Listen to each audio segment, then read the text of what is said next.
You do not need a remote forest or an entire weekend to test a nature break. One daily life study found the most time-efficient drop in stress biomarkers between 20 and 30 minutes. Another experiment showed better physiological recovery with park and forest environments than with an urban one. But this is not proof that trees erase anxiety, and one small forest study found some physical changes even when participants could not see the view. Nature may help through more than scenery alone. The most practical study followed 36 urban adults over 8 weeks. Each person chose a nature experience of at least 10 minutes, 3 times a week. They could sit or walk, and they chose the place and time. Researchers collected saliva before and after each experience and modeled cortisol and alpha amylase while accounting for the hormone's normal daily rhythms. This was designed to ask what happens in ordinary life, not just during a scripted laboratory visit. After adjusting for the usual decline across the day, cortisol fell at an estimated rate of 21.3% per hour of nature exposure. The model predicted roughly a 10.6% reduction after 30 minutes. Importantly, the graph does not show a magic cliff at minute 20.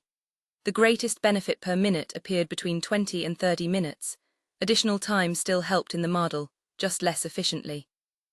This is a dose-response estimate, not a promise that every park visit lowers cortisol by the same percentage. The design also limits what we can claim. Participants chose their own locations and activities. There was no randomized indoor control at the same clock time. Quiet sitting, walking, social context, weather, and the expectation of relaxation could all contribute. The statistical model adjusted for time of day, which is important for cortisol, but it cannot isolate a single active ingredient called nature. The result supports a practical outdoor break. It does not establish a clinical treatment for chronic anxiety or depression. A separate experiment controlled the sensory environment more tightly. 154 participants experienced a simulated urban street, park, or forest using 360-degree images, matching sounds and matching smells. Researchers first created a physiological stress response, then measured recovery through skin conductance. The park and forest conditions produced significant recovery, the urban condition did not. This supports the idea that green environments can influence the autonomic stress response, even when the experience is delivered virtually. The sensory details were not equal.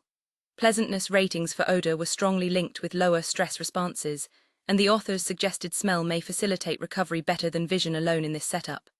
That is a useful reminder. A nature break is a whole-body experience. Leaves moving, birds, temperature, and earthy smells arrive together.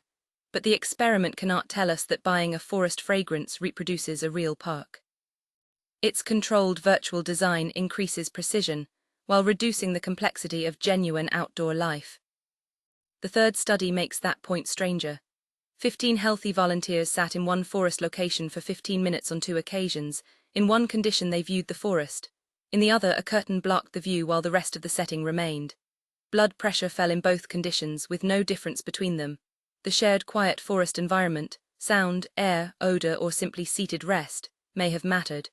Visual access was not required for every measured physical change. Yet visual access did matter for some outcomes. Forest viewing improved mood scores and changed cerebral oxygenation differently from the enclosed condition. The sample was small, environmental light and temperature differed, and the study could not blind participants. So this is a clue about pathways, not a final mechanism. Across the studies, the safest conclusion is that brief nature exposure can support acute stress recovery, while the effect probably comes from a package: setting, sensory input, movement, stillness, and expectation. Here is a practical version that matches the evidence. Choose an accessible green place, not necessarily wilderness. Spend 20 to 30 minutes there without turning the break into another scrolling session. Sit or walk at an easy pace. Let more than vision participate. Notice sound, temperature, air, and smell. If you only have 10 minutes, go anyway. The daily life study included experiences from 10 minutes upward. Treat it as a recovery practice, not a substitute for professional care when stress is persistent or overwhelming. The takeaway is refreshingly modest.